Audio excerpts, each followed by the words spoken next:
As a man thinketh, so he is. If you think you're a failure, you will be. If you think you're a success, you will be. Either way, you're right. It's your choice.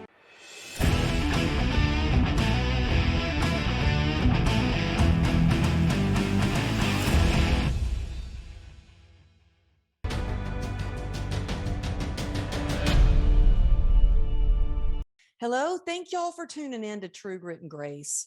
I am so glad you're here because I have a real treat for you today. My good friend, Dr. Cheryl Lentz. And if you've ever had a fear of failure, or if you are in the middle of a failure, or life is tough, you're going to love this episode because she's known as the academic entrepreneur, but she has a saying: failure has no alibi. And we're going to talk about like how to fail faster so you can succeed sooner, but also about her amazing story of all that she has overcome and what a big failure over 30 years ago taught her and really led her to having these top best-selling books. Now she helps other people get their books out there. She speaks on stages. She's got a TED Talk that is unbelievable that you'll have to go check out. But I'm just so excited to have you here. Thank you so much, Cheryl, for being here. It's so good to see you. Amberly, it's wonderful. When you and I get together, it's nothing short of magic. I just wish we lived closer in there. So thanks for having me. This is absolutely fabulous opportunity. Oh my goodness. Well, we thank you. We met for the first time in person at Secret Knock a while back. Wow, And it was instant connection. And I think that people who have gone through similar things, you really understand each other on a deeper level. So I know you talk about failing and failing faster, and you've achieved this luminous success, and yet you are still like humble with confidence, if that is how I could very describe sweet. you. Thank you. But I don't think I'm done yet. And it's really interesting because I don't see myself the way everyone else says. It's like I've done a few things but I don't think I'm done yet. So thank you. oh, I think this is just the beginning for both of us. We are I just hope getting so. started. That's Yes.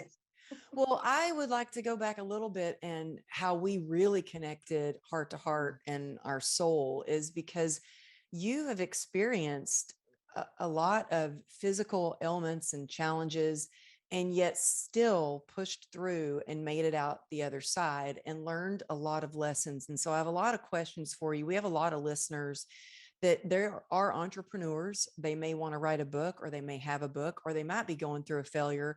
But a lot of people are like, well, how do I do these things? And how did she overcome all these, like, being sick, not feeling good, and still achieve success and have this joy, this like, and like good vibes and light around you. So can we start by you sharing a little bit about how in the beginning, how your health was really kind of failing you? This has been a long story. I'll try and bring it current, but my health started from the day I was born. I almost died the day I was born. I had collapsed lung and I was christened in the hospital by a Jewish doctor who kept me through college because I was one of his miracles. I wasn't supposed to make it. And when you have those challenges, and I've been told 3 more times throughout my life that I was supposed to be checking out. And I'm always amazed going, I'm still here. And I always feel the need to whisper, but what really helped me was when I was in college. And two things: my friends never treated me as if I was ill. They always treated me as quirky. Cheryl just had her stuff, right? We would have more parties in the emergency room and the medical things than anybody I knew. That was just part of me, and they accepted me and they loved me for who I was, even with all the medical stuff that came with it. And the second part was learning to be able to accept some of those failings when I didn't know how. And this was something my parents tried to teach me in high school when I was valedictorian, and I really became a bookworm because my physical health couldn't do the rest of it. So I did it here. And I remember my first C in calculus because I was a perfect student, right? And I get my first C and I'm like, oh, and then my F, oh, and it went on the refrigerator door and I could see this. Now I have perfect grades. If I would have gotten a buck for every A, I'd be a millionaire by now. But that was never the goal because it was expected and I just did it. But when that first F was there, I still remember that. And that was my parents' attempt to what I try and do now is that failure is just part of life. If you can't learn to fail, and I'm like, what do you mean you have to learn? Yes, you have to learn. We don't like it. I see kids all the time who are in sports and they don't have that sportsmanship because they throw the bat, they throw their helmet, they cry, they get upset, and it's that anger that we have inside. And I will tell you that when I started, I was really resentful because everybody else got to be healthy and I didn't. I never knew what healthy was like from the day I was born. But it has two choices, and you know this more than anyone. You have a choice to either play the victim or to get busy. And there was an exercise one of my professors did I think it was either my freshman, sophomore year at the University of Illinois, and it was a legacy exercise. And they asked me, if you had to write your obituary today, what would it say? And I started writing and it wouldn't say nothing. I had done nothing at that point of going, man, if I died tomorrow, which I had been told I would, that I will never have left my mark on the world. And I couldn't have children. I have two failed marriages. And there was all these things of that image we have in our head. And the medical stuff was always a big part of it. And so I made a choice there to rewrite my obituary, going, this is what they're going to say about me. Wow. And every time I earned another degree, my second master or my first master's, my doctorate, I kept upping the ante. And now if something happened to me tomorrow, I don't think I'm done yet, but there's going to be something to know that Dr. Cheryl was here. I've done something with the world. And much of it had to do with overcoming my medical because I didn't want to be defined that way. Mm-hmm. And you and I met because I had told you my story about being in a wheelchair for 9 months, that my body finally said, you are done. We are going to, like a computer will say, I have had enough of this. If you're not listening, we're going to shut it off. Mm. And apparently I've been giving all of these messages, but I became the professor to protect myself from pain. I lived here. When I started moving into my heart is where magic happened, but I had to feel the pain. And I had to look at the idea. It's like, all right, look at the wheelchair aspect. And I was actually at Secret Knock in the wheelchair. And I don't know if you know that part in there. And I was on the dance floor in that wheelchair. And my mind was, if I'm going to be in this damn chair, I'm going to see the world with being in this chair because it is not going to stop me. And eventually I started living my dream and started living my purpose and living all the messages that I'm going, you mean y'all have been talking to me this whole time? Yeah, I made a choice. And the choice was not to have my medical define me, much the same as you have. We could have stayed in that hospital bed. I could have stayed in that wheelchair. I vowed not to. And now I have some that have happened. Yeah. Well, you know what? It's so much about your mindset and how you see yourself. And I love that exercise of actually thinking about what would your obituary say. But you know what? I think that you and I are a lot alike in that you're talking about, we had so many parties in the ER. I mean, my hospital room I had my own fridge. I had, a chair for the nurses to come sit in and they would like talk to me. The nurses would all come in and we'd do like a little dance party. I would be in the hospital bed, but it was because I was like, I am not going to just sit here and sob. And it's okay to have that pity party, but you just can't stay there. Exactly. And that was the hard part is I remember kind of a voice that came to me when I was in the wheelchair is you have a determination to make today. Are you going to let it define you? And then I vowed, it's like, I'm getting out of this chair and I am never going back. And I started slow. And you know what the slow is, I mean, I would do 10 seconds on the bike. And the next day I would do 12 seconds. And it took me years to do what some people might do in 5 minutes. I'm still not there. And now last summer I took up the bicycle. And so I was able to ride. I haven't ridden this year much. I kayak. I dance. I do all the physical things that I was never capable of. And people are like, you are nothing short of a miracle. The doctors don't quite know what to do with me because I'm a Mayo Clinic misfit, much like you. They're like, well, this is what this says. I'm like, that's not what it says for me. I will not allow them to define what it is. And while I'm not perfect and my health is not great, this is taken a lot of work to get to where I am. And I hope this is just the beginning. So what it does say is when I stopped thinking and accepting this, and I moved into my heart and started listening, God's like, oh, there's so much more than you. But in order for us to help others, we have to go through that journey. There's no substituting for that. And you don't understand unless you've been there. And the dark side's a hard place to be. But like you don't stay there. I've had my share of pity parties. And I vowed that you can choose that, or you can choose to be happy and joyful. And I'm not always this put together and I'm not always this joyful. You know that you have to work at it. You have to make a choice every single day, even when you feel lousy. And I know who to call and I know the strategies and I know how to reach out, but I don't stay there. And that's the part, is you've got to have the future thinking. And that was part of what that exercise. So I now still remind me of, who do you want to be and how do you want people to experiencing you? And I want joy. And I think right now, particularly in COVID, there's too much anger. There is too many people who just can't figure out what to do and how to channel their frustrations. If we can make that choice, that despite what's going on in our lives, we choose joy. Is it easy? No. But is it far better than the alternative? It's far easier to be happy in your situation than sad. So let's go and have a party. Let's go and have a beer. Let's go out dancing. Let's do something that's going to be a positive shift in the world. And you'll be amazed how your attitude, it doesn't change what happens in your life, but it does change how you see it. And if we can frame it, because that's the whole point of my book, but failure has no alibi. I can't take credit for it. That's a Napoleon Hill phrase. I just used it as the title of the book. I'm a big Napoleon Hill fan. But here as it is. As a man thinketh, so he is. If you think you're a failure, you will be. If you think you're a success, you will be. Either way, you're right. It's your choice.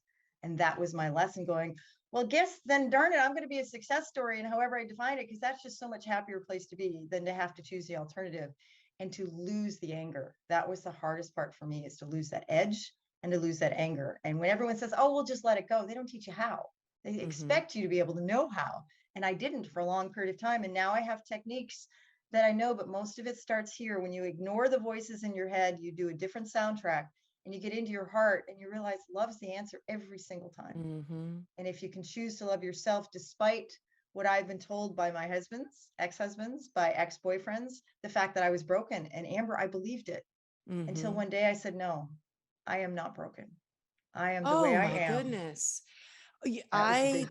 And those voices. So those voices, those labels, they will come from doctors, from ex-boyfriends, from ex-husband, or even from yourself. Oh, yeah. And I will never forget. So I was at an event and I'm on the red carpet and this photographer recognized me. And do you know what he said? He said, oh yeah, you're that broken girl.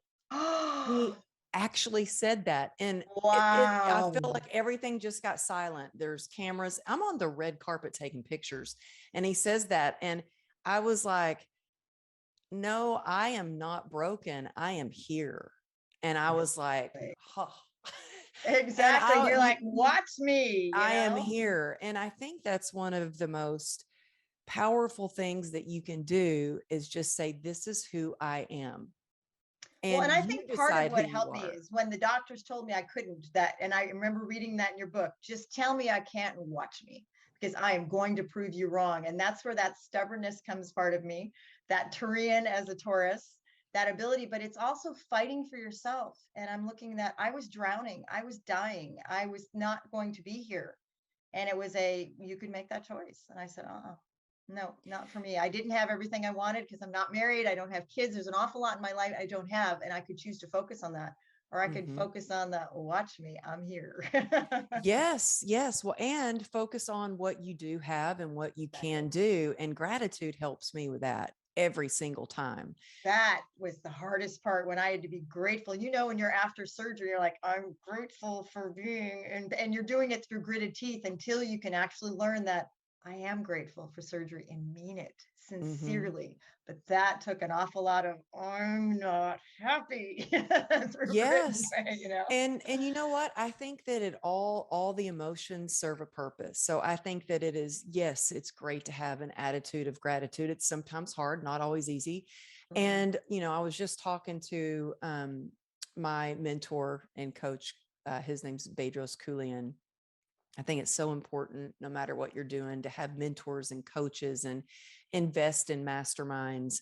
And I was talking to him and I was like, gosh, I'm so upset. I'm doing this one speaking event and I'm the token female speaker. And there's all these big, named guys and they're like announcing John Maxwell, announcing Ed Milet, and they didn't even announce me. I'm just kind of in the shadow in the background. And he goes, good. He goes, good. He goes, you need to keep that little chip on your shoulder about that. And then you bring thunder to the stage. So I think that he said, look, it's great to be grateful and have that attitude of gratitude. But he goes, do you think when there's a mom trying to lift a car off of her baby that she's grateful in that moment? No, she is angry. She's full of adrenaline. She's determined. and she's upset and she lifts the car miraculously off of her kid. So sometimes we have to use those emotions in the right way and focus them where we want to go. But one of the things that I love about you the most is that you don't let your illness define you or your medical situation define you. And that's what I choose to. Like, I'm very careful.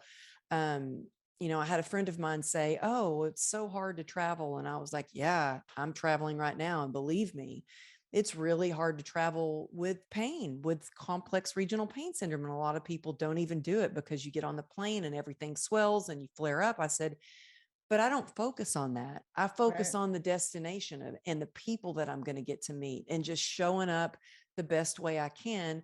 And then also, when we talked about this a little bit before we started recording, is like, what can you do to take care of your health? And I Right. think that you are such a great example of being an Yes. entrepreneur, but knowing through your experience that health is foundational.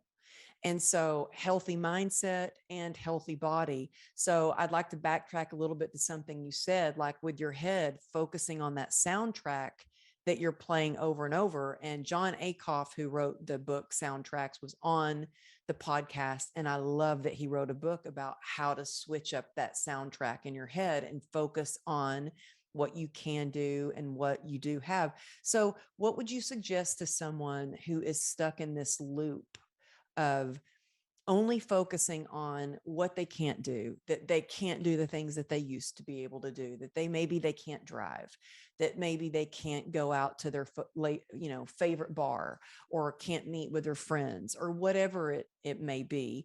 What would you suggest for them to do to get out of that kind of negative thinking? Well, there's two things that worked for me. One of it was volunteering. When you realize that somebody's always got it worse than you, somebody will always have it better than you. But the point is I have to, that attitude of gratitude is like, I am very grateful for the things that happened to me because this is where it could have been. And when I get out of myself and realize, here's the statement, and it's magic. It's not about me. That is such a powerful phrase to realize that it is not about me. It's about my ability to serve based on what I've had. Is our gift is life that God gave us. What we do with it is our gift back to him. And my Mm-hmm. gift to back to him is not to wallow in this. And so I go and I look at the volunteer aspect of it, because volunteering will give you some things that a job you can potentially get fired with if your medical stuff didn't work. So when I was getting over whatever it was I was going through at the time, I would get into the volunteer, and I'm usually in the dog world because I do Siberian Husky rescue. And part of that is the ability to look at what can I do in a way that I'm not going to endanger somebody's job, but I can volunteer. And that as I get stronger, then I went back into the workforce. But that taught me the amazing gift that I may not be able to do what I want, but I can always do something. And that doing something made me feel valuable, that I still have, can be of contribution, right? Dr. Gregory, be of contribution to somebody else, whether I could do what they don't know what you couldn't do. They only know what you can. So that's the first thing, is volunteer and put yourself in a position of service. And the second one is to be able to look at writing all the stuff. You want to make a pro con list, fine. Write down everything you can't do. I always have this challenge with God that I'm like, God always said no. That's what I focused on for a long time. And then I put well, what did God say yes to? And I would have that. And then I would start smiling, going, you know what? There's a big joke of being able to say good and bad is context. Somebody broke their leg. Oh, that was bad.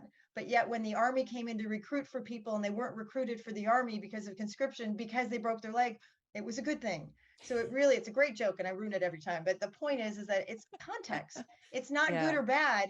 It's whether we have it. So some things that were really bad at me at the time turned out to be amazing gifts that strengthened me 6 months later. So my hope and my prayer is now is, God, give me the grace during the crisis so that I Mm. can hold my head high when I don't understand it. I can't see the good. And I just want to get through it with as much grace and elegance as I can. And then realize, going, it was always life happening for me, not to me. Changing that mind shift. But that's tough when you are in the bowels of hell and that 3 a.m. and you know those pain and you know that Mm-hmm. stuff, and you just, pain makes you crazy. But when Mm-hmm. you have to shift it, then once you make that shift, the rest of it follows like dominoes. But it's tough until you do. And so and so I would keep scorecards, or my little index cards. When I couldn't do it here, I was like, pick up your cards and read messages to myself to get me out of that funk. And those are the things that happen. But service is all about you can always do something for somebody else. When you get out of your story, you become part of theirs. It's an amazing magic that happens.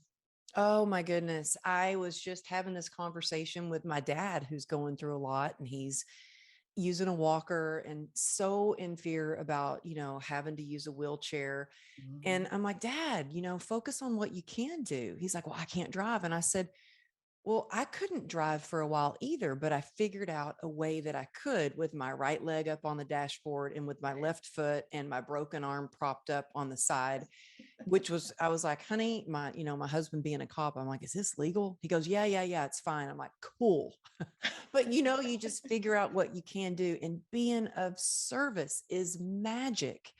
And I don't, if you can take anything away from this conversation today, take that away. Like when you are in, just the other day, I have to tell you, I was driving, came back from my doctor's in LA, and I had a prescription for Lyrica to pick up. And this is the last prescription I'm on. It's Lyrica, it's for nerve pain. And now I guess they've classified it as a controlled substance, even though it's not a narcotic. And it's crazy what you say, put out there in the universe, a lot of times come true. I've been saying for a long time, I'm going to be off this medication soon. I don't want to have to take any medication, but it does help me. And don't anybody go out there trying to take Lyrica just because I'm taking it. But it took me about 2 years before I agreed to even be on it. And it does kind of help with the nerve pain from CRPS. Well, they wouldn't fill it at the pharmacy because they had given me 2 months worth, and that's too many pills and blah, blah, blah. Anyway, the pharmacist was just not very nice. I got in the car and I was crying, not because I didn't get the prescription, because the way that he Right. made me feel like I was a freaking drug Drug addict. addict. Oh yeah, I've been And there. I was like, what has this triggered?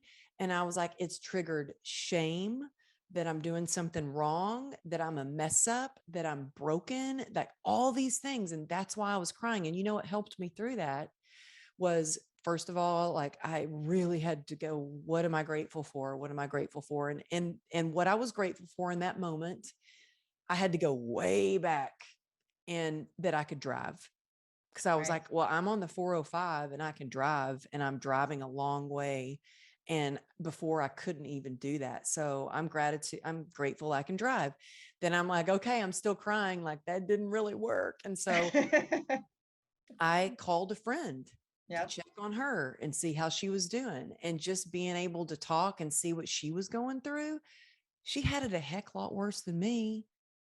And And that's I the was hard able, part, is taking that impetus to make that call, because we sometimes think we're a burden and we don't understand that we are a gift to others. And sometimes we need to let them help us the way we help them. And that's tough for us control type A yeah, personalities. We like to be of service to others. It's hard for us to back off and say, I need help and yeah, I'm willing to call somebody. And the person you call, I guarantee you, they're going to be honored. The fact going, you chose me of all the people you have in your Rolodex to be able to Rolodex in your phone to be able to have that opportunity, but you have to reach out. And a student taught me this years ago: a closed mouth does not get fed. And if we need to feed ourselves and take care of ourselves, it's okay to ask for help. That's not a sign of weakness, it's a sign of strength. But oftentimes we forget that part. So good for you. yeah. And you know what? It connects you on a deeper level. That's how No one you said that build. we had to go through this alone. It doesn't change things, but it does make you feel like you're not doing it alone. And it makes us feel better that we're having someone that walks with us, even hand in hand. Remember footprints in the sand, right? When it gets too tough, the Lord will carry us because we can't do it Yes. ourselves. And that Amen. sometimes we have to recognize that it's okay not to be perfect. It's okay to be flawed. It's okay to ask for help. It's okay to cry, so long as, what did you say? So long as we don't stay there. It's okay to Mhm. be there. It's okay to be sad. Sometimes we have a lot to be sad about, and sometimes you have to grieve. You and I talked about that in your book, and the grieve a part of you that you may never have. Okay, let's grieve about it. That's it. I couldn't have children. I'm never going to be a mom. I get it. But I'm a doctoral mentor. I have 93 grads, so I'm kind of a different kind of mom. It just looked a little different. And so we have to Mhm. look at, how do we frame it? We could see we didn't get what we wanted. Well, we kind of did. It just didn't look like how we thought it might. So if we can have that ability to take ownership up and say, you know what, I am a mom. I just don't have kids that live at my house with my last name. There you go. There you go. And some moms would be like, man, why didn't I think of that? I can't take credit of it. It wasn't intentional, but it's all how we see it. And that's what you say is that mindset. I could see myself as broken, or I can see myself, what an incredible gift. Because had I been that way, I might not be, actually, no, I would not be where I am today. And I'll give you the best piece of advice I had. A friend and I were talking, and I had always thought that I'd go back in my mind and say, oh, if I could only give myself my advice, right? When I was back in college, when I had those really big failures, oh, I would have liked to have shaken myself, right? And told myself something. And my friend's like, honey, I wouldn't tell myself a darn thing. He used a little expletive. I'm like, seriously? I am who I am today because of everything that's happened to me. So if I give myself advice and I change it, I wouldn't be where I am today. I would tell myself, buckle up and enjoy the ride, baby. And I'm like, wow, that was such a revelation for me because I was always thinking I could correct my mistakes. I could do something different if I only would have known what I know that now then. And he's like, no, you didn't.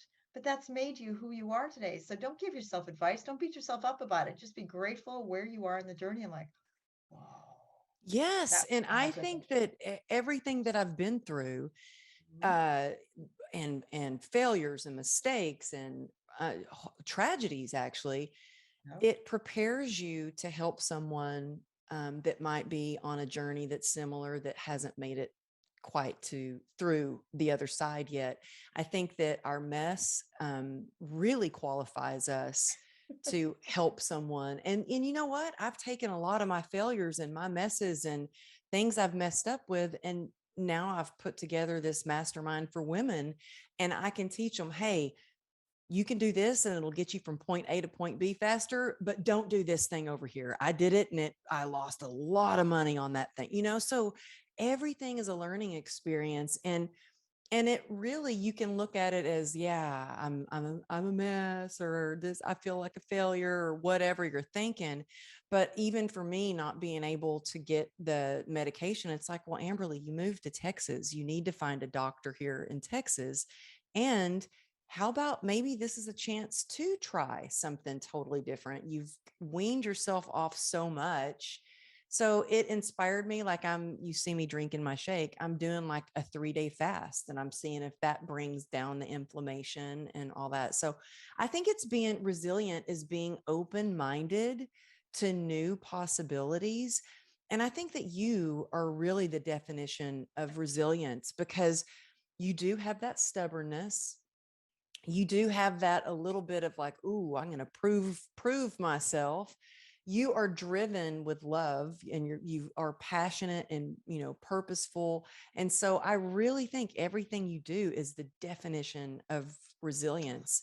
But when you are in a place like I guess I was kind of in a place of, like, and I got out of it by using certain things.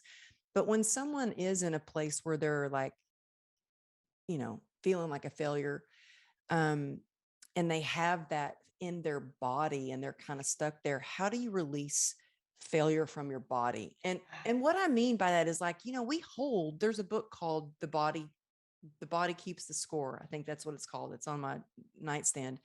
But we keep so much of that trapped inside of us. How do you release that? That was the hardest part for me, is because that's when my body shut down, when my body, and that was the combination of my TED talk of being able to say that my body decided I was not living my purpose. And it said, if you're not going to listen, and we've given you messages after messages, we're going to shut you down. And so it finally brought me to my knees. We all know what that is. And when you finally hit rock bottom, there is nothing more you can do. The only way is up. And so learning to let go is doing some things you really don't like to do. Is I had to look myself in the eye and accept it. That's where the failure has no alibi came from. I had to own it because my Mm-hmm. body remembered every stupid thing that I did, every failure that I had that I would not learn from. That wasn't, the stupidness wasn't what happened. The stupidness was the ability to not learn from it. And I would ignore it. And how many people do that? We forget about it. We ignore it. We avoid it. It doesn't happen because we don't want to feel the pain. Mm-hmm. When I made the choice, oh, it's going to be hard for me. When I made the choice to live through that pain and accept my role in what I did to make those choices, my body finally says, she gets it. She now can accept it and forgive myself for it, because I accepted what people told me. That failure that I had in college that set me on a whole different path, when my professor told me I wasn't good enough, I believed it. I Mm. wasn't stubborn back then. I didn't challenge it. I accepted it. When my ex-husbands told me I was broken because I couldn't have children, I accepted it. And I assumed that I was not worthy because of all the wonderful things I've been there. Many people have said, well, I'm a failure because I'm a woman who couldn't have a child. Mm. You know what? It was not my choice. I would have liked to have had the choice, but medically it wasn't going to happen. And it's amazing how we react to things. But even for the woman who would have chosen not to, it's still that choice. And my body, you're right, it held it on to because I was so angry. My body remembered it. And it's fine. That's like, Cheryl, you got to forgive yourself, accept what you did, what your role was in this. And now we're going to move on. But in order to move on, is here's the part your listeners aren't going to like. It's going to be painful. I went through a really hard time for many years. I had to go within myself. I went through therapy. I worked with several therapists. I had to deal with all the things that happened to accept it. And I used to want to hide it and forget about it. You find a place for it and you accept it because everything happened, even the rape that I had in high school, even the illnesses that I had had, the pain that I had, they were all part of me. But I didn't want that part, so I became angry, right? But when I started to feel and let go of that anger, going, learn to love yourself. I'm a pretty cool person. It took me a long time to not believe that, but that's how I let it go. Is I had to look at myself, accept it, forgive it, and then write a new ending. And as a published author, that's what I do is I write a new script. Now the universe doesn't always get the script I write, which I find extremely amusing. Going, yeah, you didn't do your part. This was what I wrote and it didn't quite happen that way. But the point is my choice. And that's where I couldn't hide from my failures anymore. I had to accept them. And failure has no alibi. You don't get a second chance. If you want it, you're going to have to work for it. And I went to the dark side for a long time. And now I've come out the other side. But that's what a lot of people won't do. There are no shortcuts. There are no ways around it. You can't avoid it. You can't forget about it. You got to just face it. And that's the hardest pain that most people don't want. And if you can face that pain, that's how I got to the other side, because we'll all eventually face it. Question is, if you intentionally face it, it goes a lot faster and it's Mhm. a lot more in depth because it's our choice and you experience it. And I really learned the lessons from pain, which is an odd thing to learn, going, what are you trying to teach me? I would have conversations with myself Mhm. and God would just finally give me that smile I've been looking for. She gets it. She understands it. This is what you need to do to get to the other side of it. And I stayed stuck for a long time because I didn't want to feel the pain. You know what that pain is, whether it's physically or emotionally. We bury it, we avoid Mhm. it. And I know a lot of friends that are still there. The only reason I can say I'm sitting here before you is because I was willing to face it. And it was a really dark time. But now, when pain comes again, and it's never going to be over completely, I will know how to handle it, how to speak for it, how to be able to know that, nope, this is not how I define myself. This is not my legacy. These are pieces, but I am no longer broken. And I no longer see myself that way. Now, I don't still quite see myself the way you all do. I'm still working on that part. So I want to let you know, still flawed, still a little bit human here. But that's the part that I want to let them know is you got to be willing to have that strength. And that is probably the resiliency piece. I am stronger than I ever thought possible. Probably one of the strongest women outside of you that you will meet because I wasn't willing to give up or give in. But that's where my stubbornness. So again, some have to forgive a little bit of that edge because that kept me to survive and how I've become on the other side. And so don't always be so quick to disregard that part of your seed. It's not maybe not the most positive part, but sometimes survival is all we've got. And you just love yourself through it a little bit more. And here I am, certainly not done yet and not perfect, but I've learned a whole lot that makes life a lot easier now. Well, you know what? Perfect is boring and overrated Yes. anyway. And may you always stay human. That's what Thank connects. you. I mean, seriously, you've really turned pain to purpose and continue to do that. And I have conversations too, as well. Like, okay, I've learned these lessons. I don't want any more of this pain. But I think about my default is when something is happening or didn't go the way that I had planned it or I wanted it to go. I'm like, okay, what is this teaching me? I Exactly. know that there is a lesson in this. What do I need to learn from this? And even when my daughter and I got last year, we were both hit by a car going through a crosswalk. When I got in the back of the ambulance, my first thought was, well, first of all, I remained calm, did not shed a tear. I was like, I don't know, like that. I was just like, let's make sure she's okay. I was sitting up, she was on the gurney. And, my first thought was not why me. It was what do I need to learn from this? Because you and I do believe there's divine intervention. I know it's hard for some people. Well, why do bad things happen? It's not a question that we choose bad things to happen, but when they do happen, there is mercy, there is kindness, there is lessons if we choose to see it. But oftentimes our first thing is like, oh man, I mean, I can tell you just stuff going on in my life right now. I just kind of like, all right, there's obviously still something here. And that's why I want to, through the challenges, go through it with grace and elegance and kindness, knowing that it will be revealed in time. But we want to know now. And I'm Mm-hmm. impatient, very impatient. And sometimes it's funny because God will smile at me and just pat me on my head and go, oh, isn't she just precious?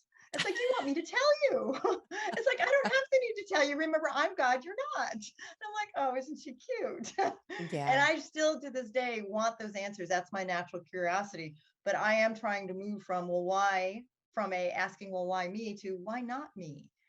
I have become who I am because of all that's happened to me. And it's hard to be grateful for dark times. But if you are, you will make that those dark times weren't in vain and that there's a purpose. And it's funny, you will know this, that a year later, 2 years later, somebody walks into your life that you could not have helped had you not gone through that path. And it makes it Mm-hmm. all worth every step. It sure does. I am, but you know what?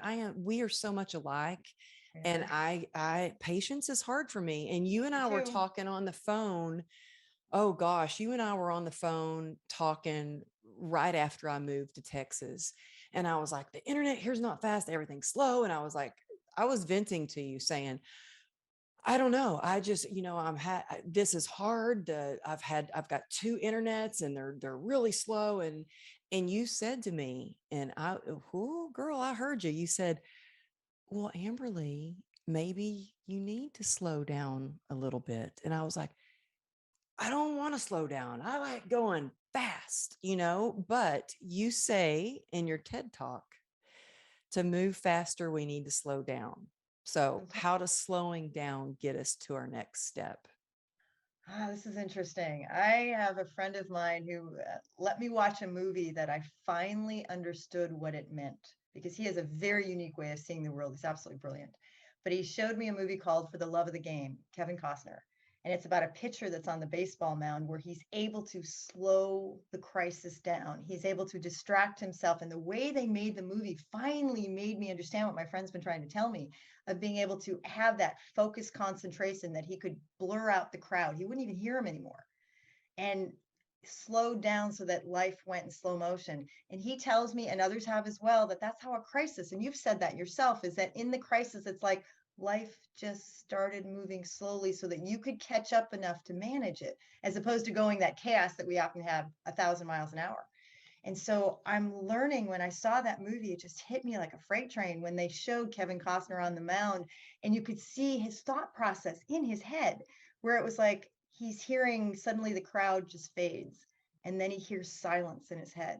And then he becomes this keenly aware focus and he just starts throwing the ball and he's remembering things in those moments when you've got 500,000 people or however in a baseball stadium cheering him on and he doesn't hear this. He hears his father giving him the advice that said, you know what, Billy, let's just slow down. Just take a breath. Just play catch.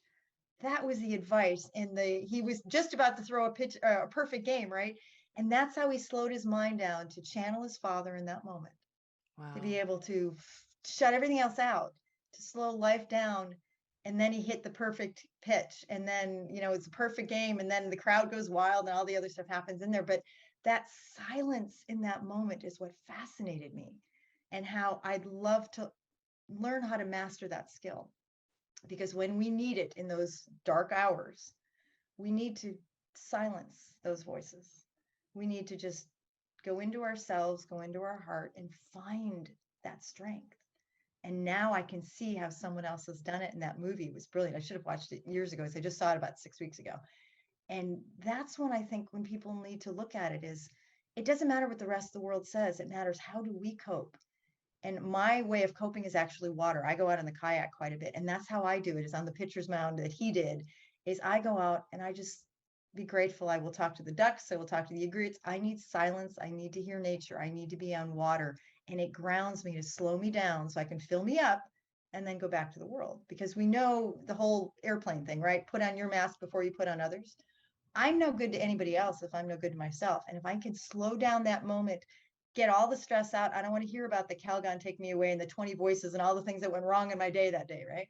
I want to just stop and say, silence. And I don't think many of us are willing to deal with silence, because that was one of the most magical moments for me when I finally had to stop the voices and deal with me.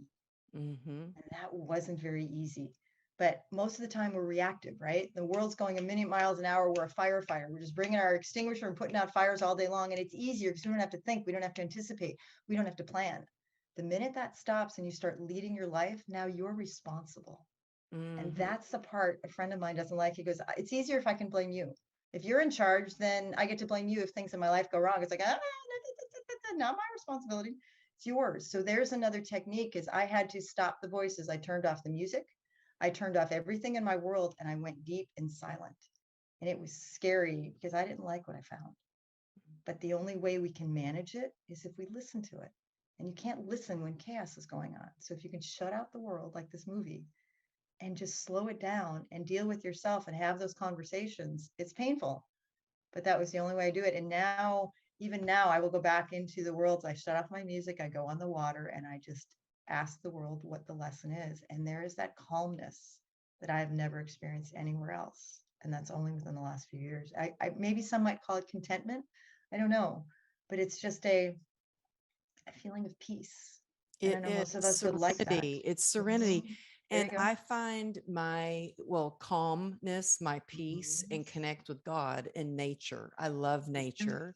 Same here. That's my favorite thing. But, you might be in New York City listening to this, or a place where you're like, I can't get out in nature. I'm in a conference in a hotel and things are pretty crazy. Or, you're in a high rise or whatever it is.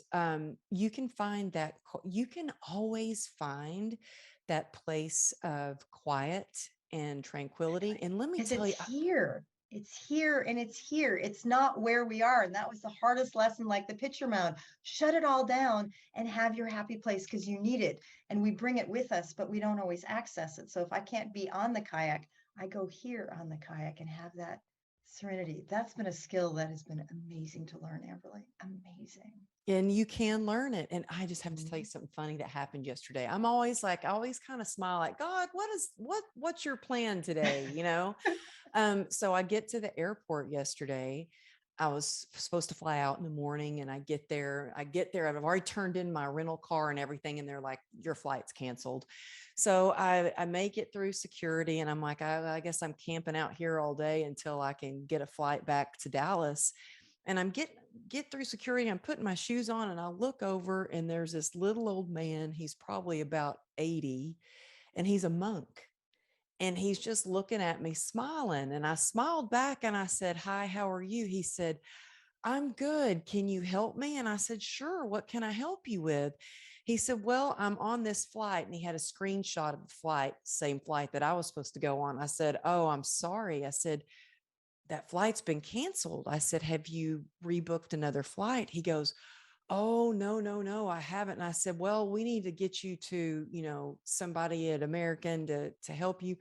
We end up walking through the whole airport. I felt horrible. He was walking kind of slowly. I was feeling kind of bad because I'm like, we couldn't find anybody. No one was at the American Airlines counters. So we end up walking and walking. And I looked and I said, I'm sorry, I'm taking you for this extra long walk. He goes, No, this is good. He goes, I walk every day for 1 hour, and I didn't get to walk today. And today I get to walk with you. And Oh, I'm gonna then cry. I know, he was so sweet. And then um he started talking to me about meditation.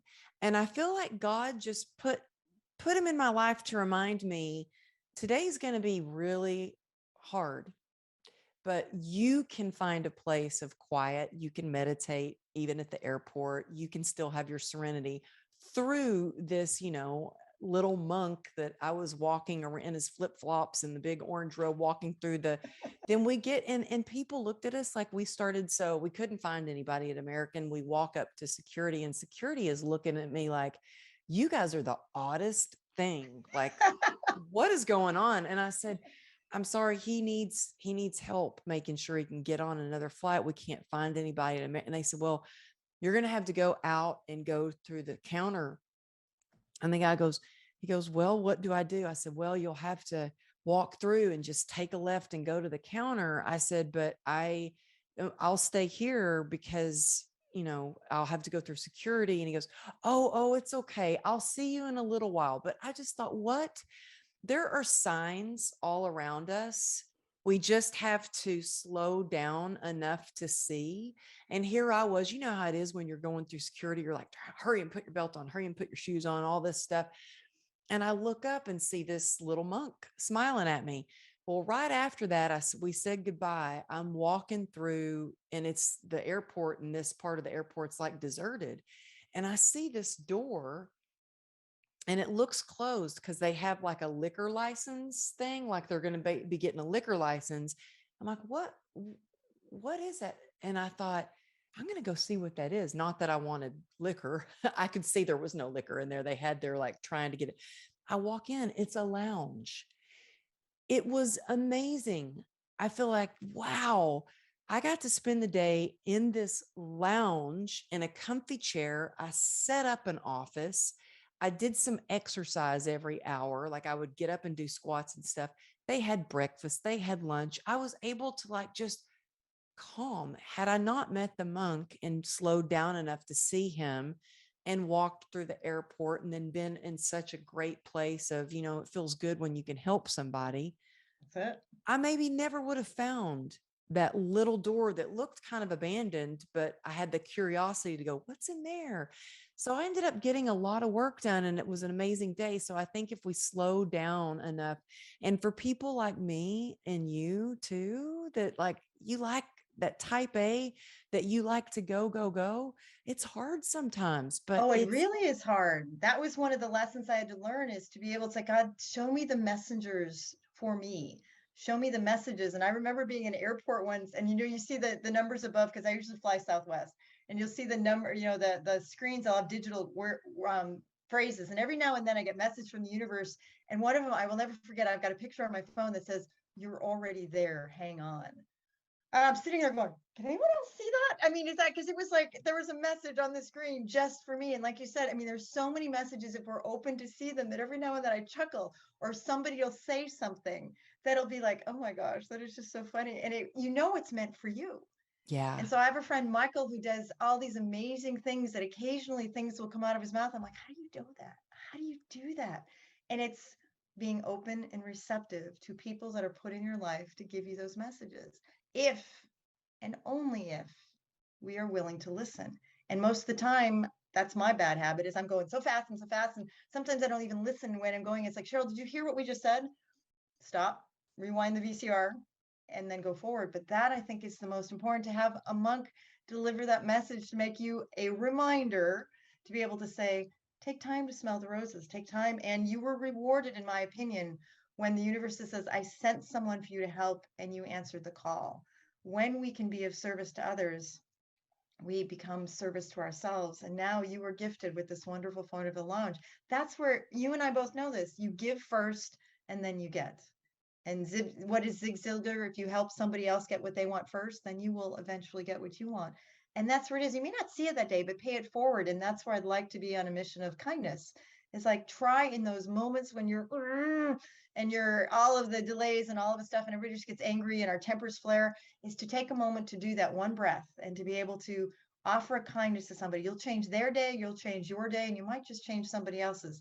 If one person just did that, can you imagine the domino effect? But it's hard to remember. And sometimes I'm not as kind as I could be, and the universe will remind me. Oh, But I yeah. think it's amazing that you would have such a blessing that you could say, well, thank you. I needed that reminder today. And you were open to see it, welcome it, and participate in it. And that's amazing magic. Yeah, it was pretty magical. I tell you, I loved walking through all the airport, looking Because for an just to see you with American. this, because you're really He tall. If your was listeners have ever met tiny. you. Oh, he was so cute. He was tiny. And I was like, I kind of wanted to take a selfie with him, but then I was like, okay, that might be weird. But yeah, it was like there are lessons all around us and we just have to be open and to receive those to receive those messages. Um, so one last question for you. What are some regular practices that entrepreneurs can include in their daily routine to overcome failure? I think part of it is making the intention first thing in the morning. When I get up in the morning, I am not always Susie Sunshine and I have to work at it. And so when the first thought I have in the morning that I can have the intention, today is going to be a great day. God, give me the grace and elegance today to be able to handle whatever happens. When I remember to say that purposefully and to put out this positive things, the day goes differently for me. So I have to sometimes remember, and I have actually a note sometimes next to me if I remember it to be able to say, what are you doing first thing? Because that first thing sets the tone for the rest of the day. Oh, I it will does, also, Cheryl. I caught myself this morning. I slept a little later than usual because I got in so late. And the first thing I grabbed my phone and I almost listened to a message and I'm like, nope, stop. And so I sit back here on this chair and I did my, reading, I did my gratitude practice, but I had to stop myself. I was like, yeah, you got a crazy day, but I need to set the tone for the day and the intention. exactly. And it could only maybe be 5 minutes, sometimes 30 minutes. I try and meditate first thing, or I say a prayer, or I send an intention, and I don't always remember it. And when I don't remember it, it's not as ingrained of a habit as I'd like. I want it to be as first thing in the morning as breathing. And when we Hmm. can send that, you can have a different opportunity because then you're more receptive. It's like having your dials for like the radio or the TV tuned in to the right frequency. And if you can have that and start calm, but if I calm because I'm late and I slept in or something didn't happen, I'm off to the races, I can just feel myself out of balance and out of frequency. And it's like this freight train that I can't stop until the day's over going, yep, I'm going back to bed. We'll try again tomorrow because it just didn't quite work out that way. But to give yourself a little bit of grace that we're not always perfect all the time. And sometimes I don't like the fact that I'm human and I'm less than who I'd like to be. So, but if I can start that first thing and have the habit, because I know you do meditation, you do reading, you do things, we set our mind right, the rest of the Hmm. day will go better. If we forget about it, then we have to find a way to stop right in the middle of that chaos. And we don't like to do that because we're reactive. Hmm. But if we can stop, Maxwell calls it his thinking chair, that you physically go and you point it to that chair to a space that you will do. Me, it's like I remember some days I am running to the kayak. I'm like, I don't care where I need to go. There was one day I just sat in the kayak because I couldn't get to the water. And I'm like, I needed to have that trigger.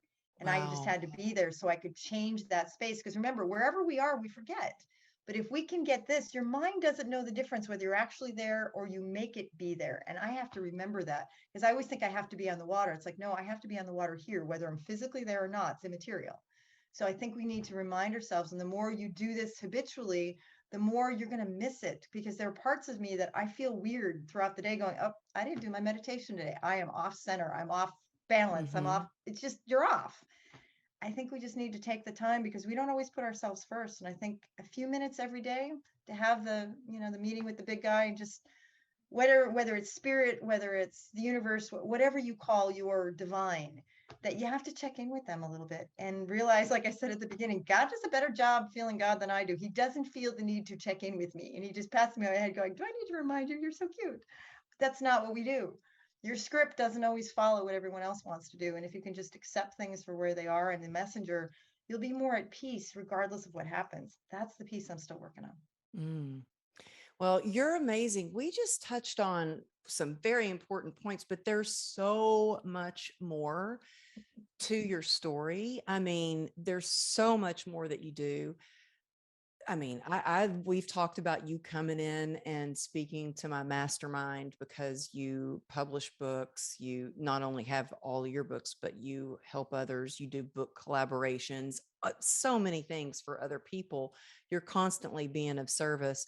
But you guys check out her TED Talk, but also how can people get a hold of you? Do you have some programs that they can do? What's the best book that you really, is it Failure Has No Ally? Which That's my book? favorite. That's your favorite? Okay, y'all That's go my out, favorite.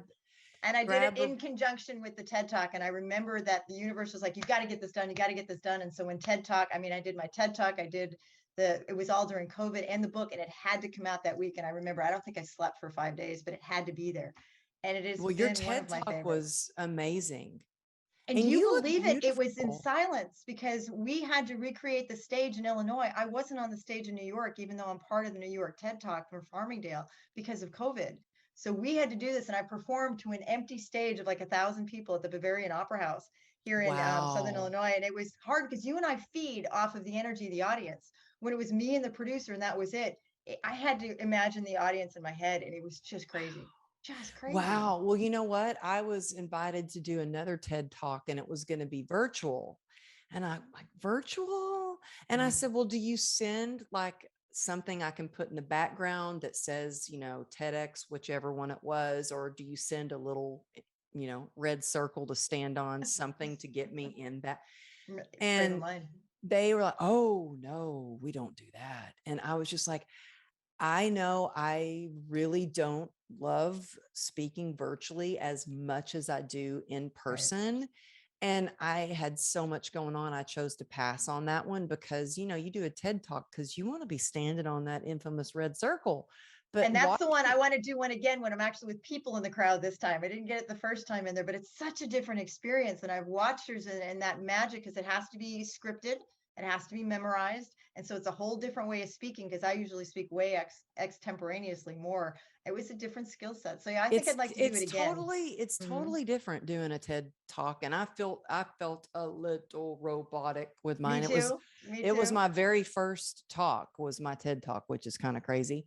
Um, but yours was amazing. And you would never know there wasn't an audience. And I loved your dress too, by the way, just have to Oh, say that. yes, that is my absolute favorite part of it. And this is where this is a technique I will also give your audience, which is really kind of funny. And I warn my friends, the longer the dress, the longer the day. I will actually, and did during COVID, get dressed in my long gowns, my long dresses, put on the TED dress, just because how I dress changes my mood. I'm in a fancy dress today. I know you can't hardly see it in there, but my mindset is different. And so if I'm going into the closet and I'm putting on the long gown, it's been a hell of a day. But that's part of another thing is that we change our outside visual. We can change the inside. For me, it's dress. I teach differently in a business suit or a long dress or a fancy Hmm. dress. I got my blue, and you and I are in the same color, which is really kind of Yeah, funny. but I do the same. Even if I get up and I put on my workout clothes. You know, I'm like, I'm going to work out today. It tells my body, okay, we're feeling Exactly. good. You're going to, you're going to work out. You're going to move your body. You're going to feel good. So I do the same thing. Like, you know Even what? when I'm on the radio and no one sees me, I have a regular radio gig on Thursdays, and I will get dressed up. And it's funny because the announcers will say, "All right, we got to see what you're wearing today." I'm like, "No one's going to see, but they will know." And she said, "Cheryl, when you have that red dress on, you are just magic." I'm like, I don't know what's so magical about my red dress, but that's the part that I think sometimes you have to give your mind external clues. And if you have a dress, you feel like $1,000,000 in that TEDx dress. Oh, I can't tell you, it was a find of a century, but I feel magic in that dress. Then put on those dresses and make yourself feel better. That's the joy. And sometimes we need that external trigger. So I'm all about that. Would love to have the date to actually take me out in public, but if I can't, it's okay because I have a red dress I found in Italy. I can't wait to show you because it's Oh fabulous. my goodness. Well, all the male listeners, if you're seeing this on YouTube, check her out. This hot mama. And then where can these future dates find you? I mean, oh, I and the love it. people who want your Oh, book. you're so sweet. I do like them tall, though. I will let you know that, it's got to be 6 feet or taller. I'm a pretty tall drink of water. DrCherylLentz.com is my website, or drcheryllentz@gmail.com. So very easy to find me. I do have quite a few programs for publishing and coaching and editing and a lot of other things that I do. But if I can be of service, please ask, because that is what we do for helping us sometimes to help why we have been to the dark side. Now we can help you get through yours faster. It'd be an honor and privilege. You guys, she just gave you her email. That's the kind of person she is. She is always there when she contacts me. How are you? How can I serve you? What's going on? Thank you so much for Oh, so much wisdom on the show and just for in my life too. So you guys reach out to her. And if you're out and about, these will be in the show notes. So you'll be able to find all her information and everything we've talked about in the show notes. So check it out and take a screenshot if you're watching on YouTube or you're listening on your favorite platform, and tag us on Instagram. When I see you tag me at Amberly Lago Motivation, I always share it. So if I see it, I share it. So that's how we build our community. Cheryl, thank you for being such a light in the world. And thank you for dropping the love bombs here on the show. And everyone else, thank you for tuning in, and we will see you next week. Thank you so much, Amberly. You're absolute light in the darkness as well. And I'm so grateful to be part of your world. Have a good one. Bye-bye. Bye.